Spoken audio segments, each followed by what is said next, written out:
अहाँ सब गोटे के हम लक्ष्मी चौधरी प्रणाम करे छी। आई हम एकटा भगवती गीत गाबऽ जा रहल छी। गीत में संग दऽ रहल छथि माताजी। गीत हमर खुद के रचना कैल अइ। कोशिश करे छी जे गीत अहाँ सब गोटे के नीक लागे। नीक लागत तऽ कमेंट करब, लाइक शेयर करब। धन्यवाद।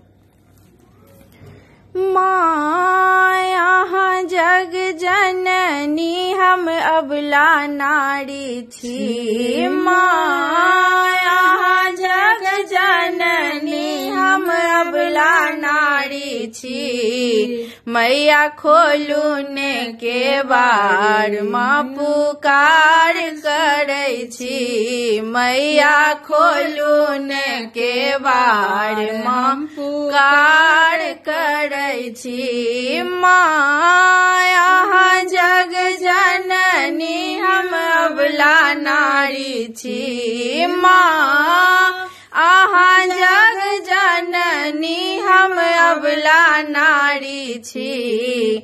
मैया खोलू ने के बार माँ पुकार करै छी। मैया खोलू ने के बार माँ पुकार करै छी। अम्बे माँ दुर्गे मैया एलौं बड़ी दूर सँ। अम्बे माँ दुर्गे मैया एलौं बड़ी दूर सँ। मंगै छी सोहाग मैया खोइछा भरियौ पुत्र सँ। मंगै छी सोहाग मैया खोइछा भरियौ पुत्र सँ।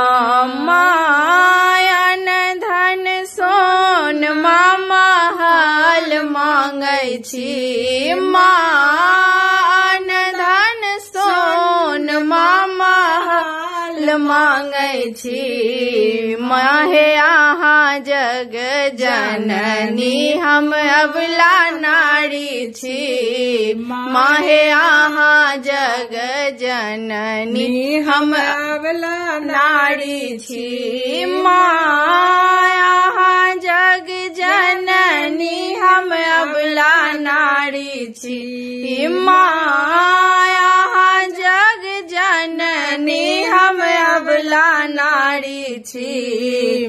मैया खोलू ने के बार माँ पुकार करै छी। मैया खोलू ने के बार माँ पुकार करै छी। ससुरा में परिजन मैया देवर लक्ष्मण।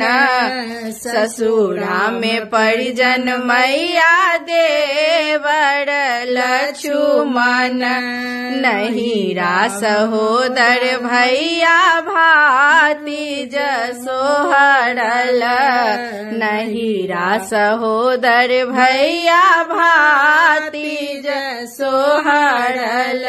माँ अयोध्या सासुर माँ उजियार मांगै छी। माँ अयोध्या सासुर माँ उजियार मांगै छी। माहे अहाँ जग जननी हम अबला नारी छी। माहे अहाँ जग जननी हम अबला नारी छी। माँ अहाँ जग जननी हम अबला नारी छी। माँ अहाँ जग जननी हम अबला नारी छी।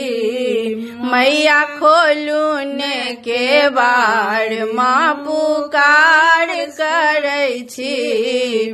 मैया खोलू ने के बार माँ पुकार करै छी। मैया खोलू ने के बार माँ पुकार करै